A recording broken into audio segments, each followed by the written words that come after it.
नमस्कार, मी पूनम तुमचं पूनम बेसिक रेसिपीजमध्ये खूप खूप मनापासून स्वागत करते। तर सध्या स्वीट कॉर्नचा सीझन चालू झाला आहे। तर आज आपण स्वीट कॉर्नपासून 2 प्रकारचे झटपट होणारे राईसचे प्रकार बघणार आहोत, जे तुम्ही मुलांना डब्याला बनवून देऊ शकतात किंवा छोट्या-मोठ्या भुकेसाठी किंवा रात्रीच्या जेवणासाठी सुद्धा उत्तम पर्याय आहे। चला तर मग वेळ न घालवता झटपट रेसिपीला सुरुवात करूयात। सगळ्यात आधी आपण बॉइल्ड राईस बनवून घेऊयात। तर त्यासाठी मी इथे 1.5 कप लोकल बासमती तांदूळ घेतला आहे। स्वच्छ 3 पाण्याने धुवायचा। यामध्ये पुरेसं पाणी टाकून अर्ध्या तासासाठी सोक करायला ठेवायचा आहे। हा सोक करून घेतल्यामुळे काय होतं की हा चांगला फुलतो आणि याचा जो दाणा आहे तांदळाचा तो चांगला शिजून मोठा होतो। अर्धा तासापर्यंत आपण हा पाण्यामध्ये सोक करायला ठेवूयात। एक अर्धा तास झालेला आहे। एकीकडे मी एका मोठ्या भांड्यात साधारण 7 ग्लास इतकं पाणी उकळत ठेवलेलं आहे। पाण्याला उकळी येते तोपर्यंत आपण सोक केलेला जो तांदूळ आहे तो आपल्याला पाण्यातून काढून एका चाळणीमध्ये निथळून घ्यायचा आहे। तोपर्यंत तुम्हाला एक निवेदन आहे, तुम्ही अजून माझ्या चॅनलला सबस्क्राइब केलं नसेल तर नक्की सबस्क्राइब करा आणि बेल आयकॉनवर क्लिक करा। सबस्क्राइब करणं पूर्णपणे फ्री आहे, निशुल्क आहे, तर नक्की माझ्या चॅनलला सबस्क्राइब करा। बघा असं चाळणीमध्ये तो काढून घेतलेला आहे तांदूळ आणि एकीकडे पाण्याला छान उकळी यायला लागली आहे। यामध्ये 2 चमचे मी मीठ टाकून घेतलं आहे।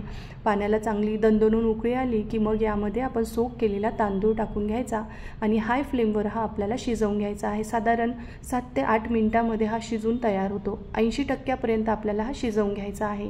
एकदा का तांदूळ पाण्यामध्ये टाकला की तो एकदा हलक्या हाताने असा ढवळून घ्यायचा, म्हणजे तो तुटत नाही दाणा। सारखा आपल्याला तो ढवळायचा नाही आहे। हे बघा एक उकळी आलेली आहे चांगली, एक 5 मिनिट झालेले आहे। आपण तोडून बघूयात एक दाणा। अजून हा थोडा कच्चा आहे, असा कडक वाटतोय तोडल्यानंतर। आता बघा एक 7 मिनिट झालेले आहे। 7 मिनिटांनंतर अगदी छान मऊसूत झाला आहे। 80% हा शिजलेला आहे। दाणा व्यवस्थित तुटतोय। आता एका चाळणीमध्ये हा पूर्णपणे आपल्याला निथळून घ्यायचा आहे, जेणेकरून काय होतं की हा अगदी मोकळा हॉटेल रेस्टॉरंट स्टाईल तयार होतो। आपण बघा कधी कुठे हॉटेलला जेवायला गेलो की त्यांचा हा राईस रेडी असतो, बॉइल्ड राईस हवा तो राईस आपण यापासून बनवू शकतो त्यांच्याप्रमाणे। आता काय करायचं, लोखंडाच्या कढईमध्ये 2 मोठे चमचे इतकं तेल घ्यायचं आहे। तेल मात्र कढईला चांगलं व्यवस्थित असं स्प्रेड करायचं, म्हणजे यामध्ये जेव्हा आपण भात टाकतो तेव्हा तो या कढईला चिटकत नाही। आता ही सर्व प्रोसेस हाय फ्लेमवर करायची आहे। तेल गरम झालं की एक मोठा चमचा आपल्याला बारीक चिरलेला लसूण, अर्धा चमचा आलं टाकायचं आहे बारीक चिरलेलं आणि एक हिरवी मिरची बारीक कट करून टाकायची। त्यानंतर याला चांगलं हाय फ्लेमवर परतवायचं आहे। तसेच आपल्याला यामध्ये आता काही भाज्या टाकायच्या आहेत, ज्यामध्ये मी एक कांदा असा रफली चॉप केला आहे, थोडासा जाडसरच ठेवलेला आहे। हा परतवला गेला 1-2 मिनिट की मग त्यामध्ये फरसबी 2 मोठे चमचे, ढोबळी मिरची 2 मोठे चमचे आणि 2 मोठे चमचे गाजराचे बारीक तुकडे टाकले आहे आणि अर्धा कप स्वीट कॉर्न टाकून घेतले आहे। सर्व प्रोसेस आपल्याला हाय फ्लेमवर करायची आहे, ज्यामुळे याला स्मोकी फ्लेवर येतो।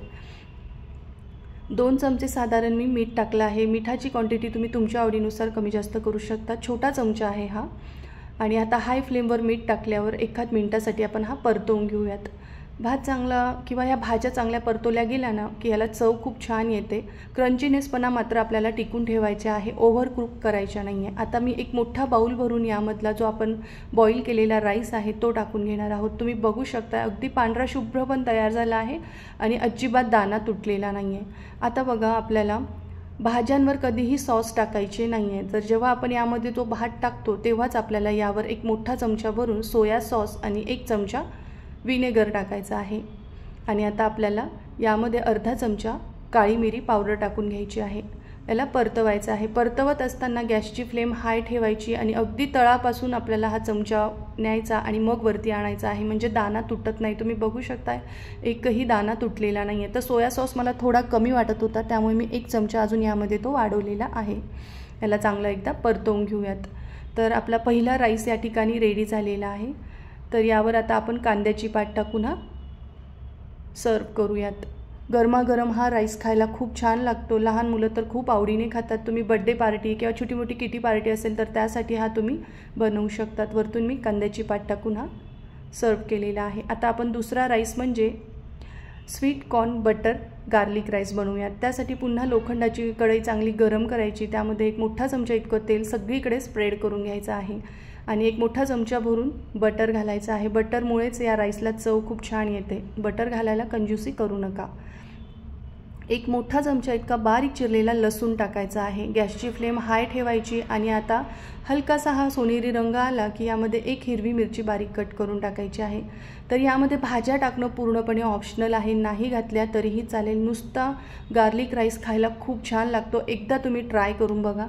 तर अर्धा कांदा मी साधारण यामध्ये कट करून टाकला आहे। कांदा थोडा परतला गेला की गाजर, शिमला मिर्च टाकली आहे।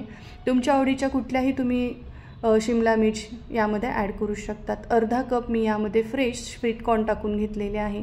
आता हाय फ्लेमवर आपल्याला 1 मिनिटासाठी चांगलं याला परतवून घ्यायचं आहे। चवीनुसार लगेचच मीठ टाकून घ्यायचं आहे। यापासून तुम्ही जिरा राईससुद्धा अगदी झटपट बनवू शकतात किंवा तवा पुलाव बनवू शकतात। तर आपण जो बॉइल्ड राईस केलेला आहे तो मी एक मोठा बाउल भरून यामध्ये ॲड केला आहे आणि अर्धा चमचा काळी मिरी पावडर टाकली आहे। याला हाय फ्लेमवर आपल्याला चांगलं परतवून घ्यायचं आहे। हाय फ्लेमवर परतवल्यामुळे याला स्मोकी फ्लेवर येतो, हे लक्षात असू द्या। चांगलं परतवून घेऊयात आणि गरमागरम आपला दुसरा राईससुद्धा या ठिकाणी रेडी झालेला आहे, जो मी बाउलमध्ये सर्व केला आहे। तुम्हीसुद्धा अशा प्रकारे या सीझनमध्ये स्वीट कॉर्नपासून हे 2 राईसचे प्रकार करून बघा। आवडले तर कमेंट करून नक्की सांगा। माझा व्हिडिओ पाहिल्याबद्दल मनापासून खूप खूप धन्यवाद।